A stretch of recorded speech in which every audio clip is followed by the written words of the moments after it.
Hello, everyone, and welcome back to the final recap show. Day 3, College Disc Golf Nationals in the books. It was wet, it was rainy, it was cold, hence the fireplace. Trevor and I are drying off still. It was to be honest with you, it was a miserable day out there. It was tough, weather-wise. man. It was real tough. There was a lot of good disc golf still played, especially considering the weather. Sure. But my gosh, did it suck. Yeah. I mean, we're talking like it was one of those days that started off in the 50s and got colder as the day went on. Yeah. To where right now it's probably about 35, 36 degrees outside if I had to guess. Got really cold. We'll see if my watch tells me. Wind picked up from time to time, and there was never more than a 20-minute window where it wasn't raining, and like a lot of times it was raining pretty hard. It was cold, man. Yeah, so cold. What went on today is for D1 men's and D1 women's. D1 men's had their first team round out on the Gorge. We got to finally see what the Gorge are going to do to this field. The D1 women's played their only doubles round on boulders. I think I misspoke in one of the previous shows. I thought they had 2 back-to-back rounds of the boulders. They go back to River Run tomorrow. Yeah. And then the final thing that happened today is the men's D1 singles finals. Yes. So we have our All-Americans. We have our national champion has been crowned. And then tomorrow, the D1 women's and D1 men's and D2 and D3 men's national champions will be crowned. Yep. We'll recap. I've dropped my phone in every single one of these. You have. We'll recap all of that on Monday's main Grip Locked episode. So that's why there won't be another recap show tomorrow. But after today's rainy, wet round on the men's side, there's realistically 2 teams in it. It's going to be very tough so we have Emporia State leading the field at 27 under par. They shot the hot round out there today at a 53, which is 10 under out on the Gorge course. Really good. About what we expected. Yeah. And I would say with the weather being as bad, like I'm impressed it even got there. Yeah. It was a very impressive round. Missouri was able to shoot a 9 under par. They're 2 strokes back. Mm-hmm. Very make-upable on the Gorge tomorrow. That's not a word, but I just made it up. You get it back on the first hole and it's tied up. Yeah. So Missouri and Emporia State, they're going to be battling it out. Next down, you have Cincinnati at 22 under. So they're 5 strokes out of the lead. 3 strokes back a second. That's going to take a special round. It's going to take something special. Probably an 11 or a 12. And it's probably going to, it's going to take something special from them or something not special in a bad way from Emporia State. Right. Doable, but it's getting a little bit, that if you're sitting in third right now, your eyes are on Missouri. Like, hey, can we chase them down? Yeah. Past that, we have a 3-way tie for 4th with Kentucky, Houghton, and Clemson all sitting at 21 under par. Yeah. I'll say that with, sometimes those top 2 schools, they will be on a card together. So like sometimes they can get caught up in the fact that they'll be playing one another and it will feel a little bit match play like because they have the lead. So you never know. Like all of a sudden we could be 9 holes into that final round. They could be like each 3 under, 2 under, and the other schools could all of a sudden be at their heels.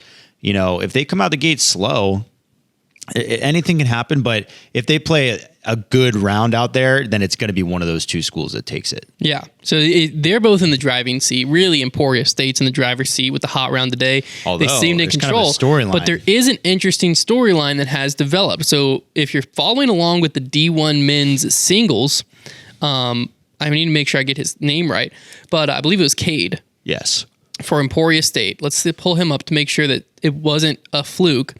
But going into the finals, Cade made the finals, and then he DNF'd for the finals. He was the only player from Emporia State that made the finals. So what we don't know is why the DNF for the finals. It does allude to an injury or some type of thing that might prevent him from playing tomorrow. Well, it's a 999, which should, in theory... It means he told the TD, Yeah. I'm not playing. Right. Now, it could be for any number of reasons, but it basically means 999 means he didn't just not show up. It means he gave a heads up, a warning like, hey, I'm not going to be there for X, Y, or Z reason. Yeah. Now, we don't know that reason. And what we don't know in what affects Emporia State is if Cade will be out there tomorrow or not. Well, here's the interesting thing is it could be like there could be an injury or an injury concern, or, he wasn't in the lead by any extent. What did he have? 7 under? I think he was at 7. So like he was in it. He was about 4 strokes back. It's tough to believe that like either a coach or himself would have pulled himself out and been like, no, I'm going to save my arm for team finals, considering he was only 4 back. But it's possible. It is possible. If I had to guess, I would say it's most likely, hopefully it's not a serious injury. I would say it's most likely maybe something that's nagging him a little bit, like some soreness, to where it was like, hey, I don't know if an extra 13 at the Gorge is going to be a good idea. Like, I almost need to just make sure I can play tomorrow. Hopefully they're at full strength, because certainly we want them to compete. Let's run through some scenarios for the people at home who might not know that much about college disc golf as well and how it works. If he's not good to go tomorrow, Emporia State, I believe, has a D2 and possibly even a D3 team out there. They are allowed to sub up. Yeah. So if someone's playing D2, they are allowed to sub up to D1, but basically once a player plays D1, they can't sub down. So a D3 or D2 player could sub up in his spot if there is an injury. It would obviously mess up the chemistry, but a lot of times in doubles you can kind of hide that person. Yeah. Tough part is Cade's the only one that made the finals. Right. Not their highest rated player, though. He's not their highest rated, but he's the player that was playing the best this weekend as far as scores go. But they looked very in control, very solid out there. Obviously coached by Eric McCabe. He was doing one heck of a job as a coach. I saw him. They were on I believe it was hole 10, but it's a tough par 3. Everyone's kind of laying up the first drive, and the second drive's going for it. Second guy for Emporia State went aggressive, and it was torrential downpour at this point. Yeah. Flipped it up, rode over into the woods, deep into the woods. As soon as everyone starts walking off, EMAC straight across the fairway, beeline deep into those woods, pick up his guy's disc, dries it off, brings it back to him, keeping his players out of going into the crap. Also, shout out to Emporia State, because as media, on a day like today when it's rainy, very hard to find out what school's what. Yeah. Because guys are bundled up. They don't have team umbrellas. There's no team gear to be seen a lot of times. Not for Emporia State. Still logo clearly visible, uniform as a team, literally wearing uniforms every single day out here. That's the future of college disc golf out there. I'll say this much. Like, if EMAC is able to just walk into that program, did he create the program? I'm not sure. But in either case, basically, they were not a team that we knew about before this past year. No. And on the college disc golf scene, if he's able to just walk in there, just spruce up the place and then win a national title just like at the snap of their fingers, that would really legitimate. Because, like, I mean, I've been watching the whole thing and like kind of seeing the news. Like, I remember when they first announced like EMAC is going to coach this college, and you're kind of like, oh, that's cool, but like, yeah, okay. And you see all these posts about it, and you're like, but are they legit? Well, they are legit, very clearly. And then like that would be a very big nod to him to be like, well, there's clearly like an effect that like good coaching influence and like getting support behind a program can really quickly, juice it up and make it a serious program. And like, hopefully that sets an example, because a lot of these schools, like Hunter mentioned with like the uniforms and stuff, like, or did you mention that yet? I did. Yeah. Okay. So with the uniforms, like a lot of these schools don't even, like, some of these schools do have some funding, but a lot of them don't. And I think it's really good to have schools that can lead by example, not for like the club members. They obviously want to have things, but for the schools to be able to look and see like, oh, like, our guys out there don't have any of like school apparel on, in front of all these different people. Like, let's give them some funding, because that's like a big fight for college disc golf. I think it's also big this year. The PDGA's coverage is doing remarkably well. Yeah. I think it was, last I looked, pushing 20,000 views that first round, which if you haven't watched it, PDGA's coverage is already out. Yeah. So that's also another thing you can take to your university and say, yeah, hey, look at all these eyeballs. Look at this. Like, we were on lead card, or we have a very solid team. This is like what's potential if we got on lead card. Do you really want 30, 40,000 eyeballs to see us, just in a hodgepodge? Or do you want 30, 40,000 to see us in a put together uniform? To do that, we need funding. Sure. Now, we don't want to focus too much on Emporia State, because they're going against a formidable foe tomorrow in Missouri, the returning champs, who did it on these courses last year. Mm-hmm. So Missouri knows what it takes. They've been out here before. They've been in this scenario before, and they've won it before. And they put up a 54. So they lost 2 strokes to Emporia State in doubles round 1. They gained 1 back in singles round 2. And then they lost 1 in doubles round 3. So that's how they've gotten to where they're at. Yeah. But 9 under par, realistically, with a 9 under par at the Gorge, you're typically like one break away from that being an 11 under. It's typically how it goes. Because so many OBs, like there's so much OB out there, so many baskets on mounds that you just get one disc that could have stuck, could have went in the basket, didn't go your way. You're right there. Yeah. So Missouri tomorrow, it's not someone that Emporia State can't roll out of bed and go walk to a national title. Not at all. They only have 2 strokes on the returning national champs. And the fascinating thing about Missouri, once we're done talking about D1 men's, their D1 women's program is also in a position to repeat. Yeah. So Missouri, where Emporia State is on the brink of like, man, if they can just walk out here and possibly win a national title in one of their first years as a program, you can start smelling the beginning of a dynasty. Missouri State is in the middle of a dynasty if they can repeat. Ferris State used to be the team that you walked in year after year. It was like, you just got to beat Ferris. Ferris is the team to beat. All eyes are on Ferris. I mean, I think they won 3 in a row, and then they took a year or 2 off, and then won like another one, something along those lines. Even coming into this year, Ferris doesn't have nearly the team they've had in years past. Their name still holds weight. You're asking people before the tournament, and they're still saying, I mean, Ferris is always a team to beat. Right. When I think they're in 30-something place right now. Like, they weren't the team to beat this year. No. But that's the type of name you can build if you win several of these in a row, and that's the type of name Missouri is on track to build. Certainly. If they can pull it off again tomorrow. Yeah. It'll be interesting. I mean, 2 strokes is really nothing at the Gorge, so I'm really excited to watch that. I think it'll be a battle, and we should see some very once there's the whole team's involved and, the teams will be out watching and it's, the entire title on the line, you'll see some of the better galleries and the most emotion of the entire week. No, for sure. And it should be pretty electric down the stretch. Hole 18, really the finishing stretch. It's so tough. Let's pop over to D1 singles because we can talk about the finishing stretch because we just witnessed it today. So D1 singles, how it worked, it was 13 holes. They played the Gorge. They played holes 1 through 8. Then they jumped over to the tough par 5, hole 12. Then they played 15 through 18. Now 15 to 18 is where all the money was really made. Because basically what kept happening was Tanner Young, the player that ended up winning the national championship today, he was standing on the tee of hole 12 when we were looking at scores and we were saying, this is Tanner Young's tournament to win or lose. I think at that point he had a 3-shot lead. Yeah, so we kind of headed out there. Things started going back and forth a little bit, and when he came down the stretch, 15, it's like you lay up to a peninsula, then you attack an island green, throws OB. Yeah, took a bogey there. So he laid up nice on the peninsula, threw OB, took a bogey. Walks over to 16. 16 is like a 380-foot pushing hyzer over water shot that you basically have to attack. Yeah. He threw it safe, missed his birdie putt, took a par there. 17, 400 foot, maybe 420. 445. 445 foot. Yeah. Hazard all to the right. It's a cliff to the creek, OB immediately left, and it gets narrower and narrower the closer you get to the basket. Yeah. Throws OB. Yep. Gets up and down for his 4. And then it doesn't let up. You walk into 18. You're sitting OB, throwing to an island fairway that you have to. It's a little bit of a pump to get it across, but it's really a pump to get to a decent spot. Yeah. Throws it there. Then he lays up his second shot, throws across the water on his third, taps out, and at that moment he was on, I believe, the third card.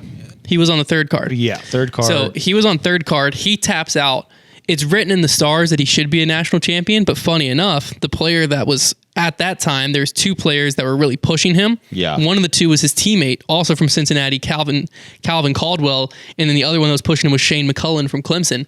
And so it was one of those moments where he tapped out, and it's a question of, did I do what I needed to do? He was sitting at 9 under par, and at that point, his teammate was sitting at, I believe, 7 under with 3 holes to play. Yeah, that course was ruthless, and the final 13, I mean, they played a lot of the holes that have some serious teeth.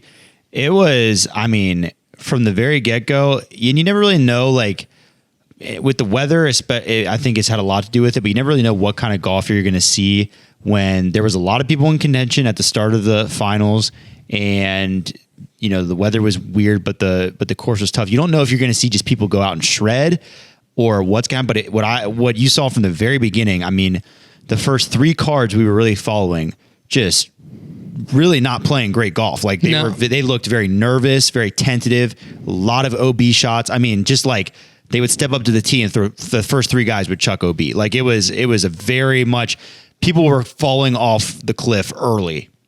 And then down the stretch, you kind of started to see that third card was the one that was prevailing. They had like at one point 3 players really in the mix. I guess they had 3 players within 1 stroke of the lead. They had 4 at one point, and then coming down the stretch, it was really 3. It was Tanner, obviously Sam, and then the last one from Mississippi State was Ryan. That's right. And so they were that was kind of the card we latched onto because it started like, okay, lead cards all falling away, second cards falling away. I mean, you had some really solid players like Davis York just blowing up out there. And the conditions were brutal, it piled on really quick. So then down the stretch, it got to that point where we were like, okay, this Tanner is going to win this thing. And then with the mistake on 17, throwing OB on the layup, it kind of was like, oh, okay. But then I think while we were on the tee of 18 or after his drive on 18, we had noticed that Calvin, who was chasing him down or tied with him, had made a bogey. And then I think it was a double. He made a double at one point, and then he made another bogey on 17 that really put things to rest. So, I think him and the guy from Clemson, it was Shane right? McCullough. Shane, yeah. So he had to go birdie on 17-18, which is like impossible. Nearly impossible. In good weather, impossible. And so, yeah, it ended up being a day where like, and it's tough because if you had told all of those players going into that day, just shoot even par and you might be a national champion, because there's a handful of guys that could have finished at 9 if they had shot even par or better. They would have probably been able to do it. But because there's so many talented players out there, so many guys were going out the gates really aggressive, really nervous, knowing that they are in their mind thinking, we've got to score, like we've got to go for it. There was a lot of mistakes made, and Tanner shot even par on that 13 holes, and that was what was good enough for him to win. Not only was that good enough, that was the hot round. Yeah. Even par was hot during the 13. Yeah, that just shows you how brutal that was. There was 1 even par, 1 over, and then everyone else was 3 over or worse. And these are legitimate golfers. These are the best college. Yeah. Well, very good. You might be sitting at home going, okay, well, that doesn't really mean anything. That even par was 1030 rated. Yeah, there are 1,000 rated guys out there in college. Like these are really solid golfers, and like we said, like their ratings don't usually tell the full story because college ratings are not that great. It was very interesting. I mean, playing for a national title is serious business, and you could see it out there. Now, pretty much all of that to say that even in collegiate doubles, when you get down to that 14, 15, 16, 17, 18, big old yawn, because I'm getting exhausted. After dark. Yeah. When you get down to that like 14, because 14's a little bit of a treacherous hole. It has that water right behind it.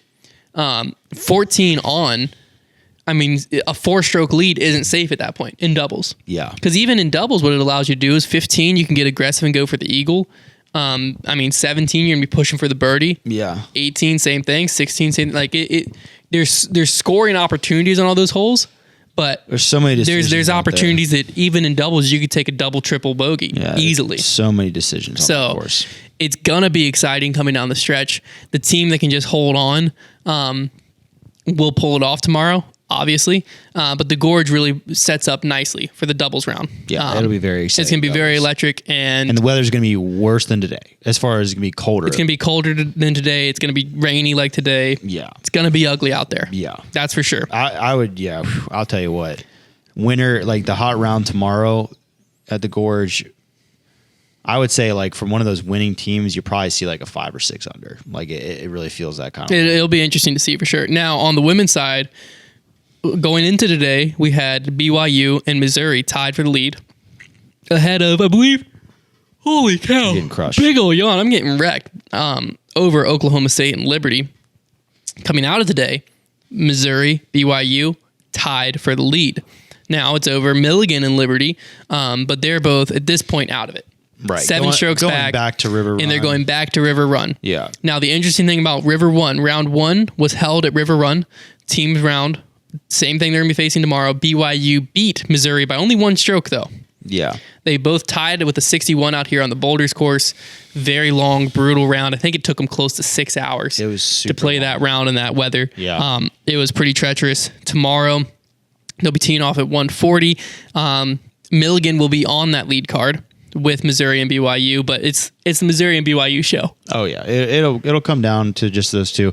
This course is obviously much more scoreable than River Run for them today was kind of just survival. It was such a long round in that weather too, so it'll be much more scoreable. It'll be an exciting finish, but two good teams, so it'll be Very good teams. It'll be really really fun to watch. Yeah, because BYU has the national champion of this year, Taylor Rowley, but Missouri has the player that was one behind her, and Alexis Kerman. Yeah. And both of them have been playing River Run very well, as have their partners. So they put up, it looks like they put up a 3-under and a 2-under the opening round. With the rain tomorrow, I think that if one of them can shoot under par at all, I think they'll win it. Yeah. They're both sitting at 1 over par right now. I think even or better wins it for one of the women's teams tomorrow. I would agree. It's going to be an electric finish there too, because down there it's a similar story. 16, 17, 18, OB, and then 18, especially in doubles. You got a tough island green that you're most likely going to be attacking. Yeah. Unless you're in a position you can just lay It's up. a great finishing hole, honestly. The elevated basket makes it great as well, but a lot of those greens down the stretch are very daunting, and there's a lot of unpredictability, especially on 16, to where, even if you're laying up, you can just kick up and roll away into the creek. No, absolutely. So I think to wrap up the show tonight, let's go into some keys to victory for both the men's D1 and the women's D1, because we're on similar stories. Both are 2-horse races, more or less. More so the women's division than the men's division, but both are realistically 2-horse races. Yeah. On the women's side, personally, I think the key to victory is to come out the gates hot. River Run, much more scoreable front nine than the back nine. And if through the front nine, one of these teams can pull ahead, it's going to be a lot easier to go into cruise control on the back nine, because realistically, if you par out the back nine, par out, you're probably fine. Right. And it's a lot easier to do that when you're in a position where you're like, let's lay up. Because a lot of the back nine holes, if you're in a mindset of lay up, tap out, not that hard. No. It's when you're in the mindset of I have to birdie Right. that you get these crazy kicks, and then it gets treacherous. But the only way you can be in that position is if you come out the gates hot. So for BYU and Missouri tomorrow morning, I think whichever team is winning through 9 wins the whole thing. Yeah. Is my prediction there. Score early. Now for the Gorge, I think the Gorge comes down to hitting fairways. the Gorge is just a tough. The Gorge, it's a consistency battle, right? Because there is no easy stretch on the Gorge. I think that the Gorge is more about making pars tomorrow than it is about making birdies, because I think bogeys and doubles are what can really kill a team's chances out there. And I think at the Gorge, if you're hitting the fairway off the tee and just keeping the disc in play, like, you're not going to take bogeys at that point. There's not really a lot of holes where you hit the fairway and then the upshot is super daunting. I think I see more. Like, I think River Run has a lot more shots where it's like, okay, the upshot's terrifying. Terrifying. But I think the Gorge, a lot of times, it's like, if you find the fairway, especially in doubles, you're making par at worst. So I think a lot of times it's like, just don't throw that first shot out of bounds. Give your partner pressure and like risk throwing 2 shots that are in really bad spots. Yeah. I think having that leadoff guy who's like hitting the middle of the fairway and letting your second guy do whatever, that's going to be really important. Now, because correct me if I'm wrong, when I'm thinking back to our double strategy, a lot of times the player that was throwing first on the tee was a lot of times the player that like wasn't the best at that hole. Because a lot of times what it was, hey, a safer line. You're the safe guy. You just put us in bounds. That way I can try something crazy. Yeah. Do you flip that tomorrow? Do you have the guy that is more confident, more comfortable on the hole, step up first and be the safe guy, just to assure that you have that type of like safety, safe shot with less pressure, versus having that better guy be second and possibly be staring at, if I don't put this in bounds, then we're screwed right now. I will say this. I don't think it depends on, like, at the D1 men's level with their arm strength, you're not going to see, there's not too many holes where like having a huge arm is that big of an advantage. Because like even the par 5 comes to mind, nobody's really threeing that hole. And so all you really need is a 350-foot hyzer out there and you can make a 4. Yeah. So like, and like some of the par 4s, are kind of a similar story, where it's like you don't need a crush to be able to get up and down for birdie. So I don't know. It really doesn't matter a ton. I don't even know if you probably do just want your better thrower going first at that point, I guess, just to, give some confidence to the second guy. But yeah, I feel like it's literally just about keeping the disc in play, because so many times, I mean, like I think of hole 2 and 3, for example, 2 shots where you have to kind of hit narrow fairways. Yeah. You don't have to be super far on either of those holes to get a good score for the hole. You just have to be in bounds. It's just about placement. So like that's the key to that course is just get in bounds, think through the shot and like what do you actually require to like a lot of times there's so many shots where it's like you just need to think about, you know, I saw so many people on hole 3 in particular just throwing low drives out to the right and just leaving them out there and they're not coming back. Like you just got to think like, okay, we need more height on the disc to get it back in play on the left. You know, there just seemed to be not a ton of thought behind some of the shots. To your point too, the mistake that we were seeing a lot on hole 2, which hole 2 is a hole where you have a mando that you have to throw over the creek and you got to have a disc kind of turn over into the fairway. There's OB 2 deep right and OB deep. Yeah.